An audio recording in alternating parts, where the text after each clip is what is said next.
Something that was great on this show from AEW Dynamite this week was Wardlow versus Brian Cage for the TNT Championship.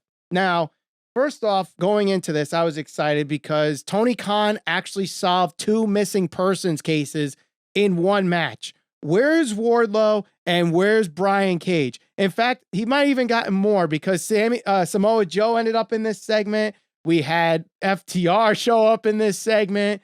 What are they? The Gates of Agony who show up for Ring of Honor. We're going to get into them. You know, so like by the time this segment was over, Tony Khan solved like 8 missing persons reports in this one segment of AEW Dynamite. But the match itself, you know, you figure these 2 guys are going to go at it and beat the crap out of each other, right? But they just showed their athleticism too. You got hurricanranas, you got reversals and all this stuff. Just a really, really good match. And I think Brian Cage, more importantly, needed this because he's been off Dynamite for such a long time that people need to remember, you know, how good he actually can be in the ring. And Wardlow, people talked about when he first faced Orange Cassidy. Oh, he needs that test match. Can he go in the ring for more than just his typical squash match and Powerbomb Symphony match over? Can he actually have a good match with somebody? This is the test match that he has to prove that point. Orange Cassidy, yeah, I thought that match was good, and I think they told the story the way it should have been with a couple of minor tweaks. But this is the match that should have been the test match for Wardlow.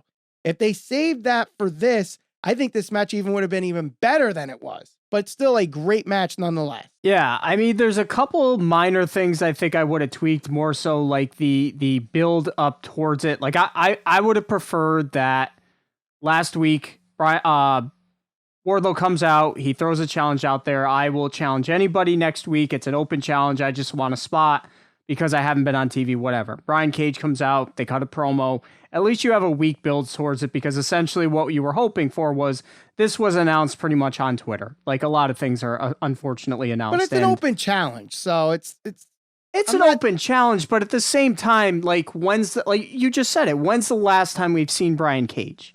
Like, we haven't seen Brian Cage, which means it's not like he's done anything meaningful. It's not like, you know, there's no story. There's not even a week's build to this. It was literally 3 days ago. It was announced on Twitter. Hey, might not even been 3 weeks ago. So, you know, there's that. I did not dig at all about the guys that were with Brian Cage. What's that guy's name? Something Nana or whatever the hell his name was.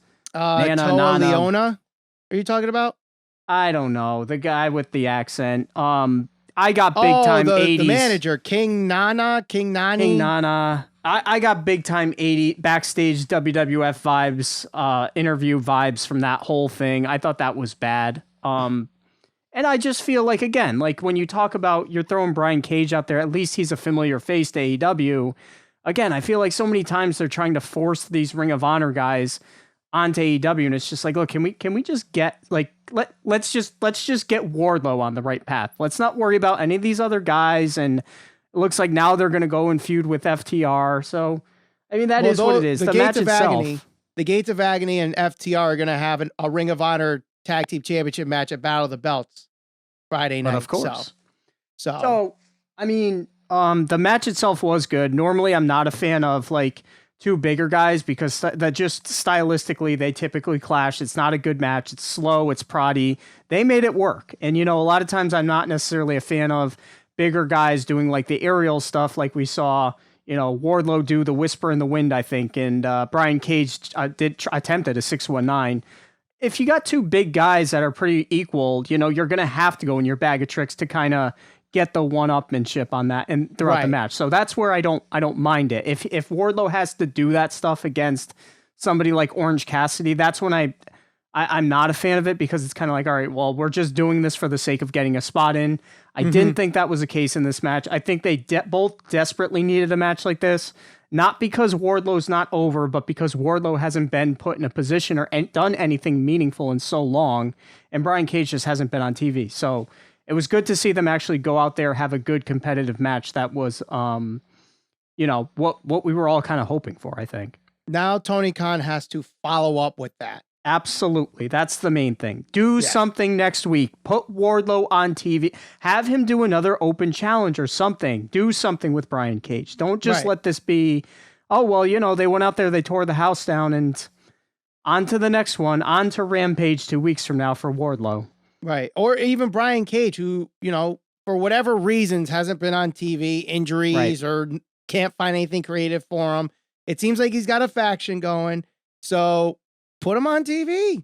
You know, if the crowd was that into it last night, and, you know, Wardlow's not exactly a guy that's known for great matches yet in his career, and they got that match out of him. So I say find a way to get Brian Cage on there somehow. I understand he's not the greatest promo, but find something for him on TV.